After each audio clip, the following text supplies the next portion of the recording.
see on mahukas ja keeruline probleem, ega me siin paari lausega nendel küsimustel peatuda ei ole võimalik.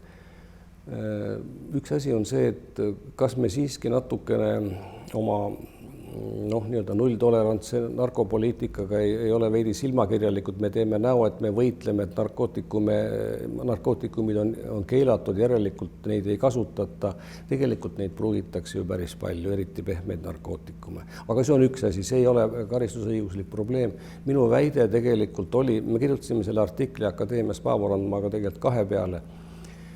Väide oli see, et me ärme võitleme narkomaaniga, ärme arvame, et karistusõigus lahendab narkomaania probleemi.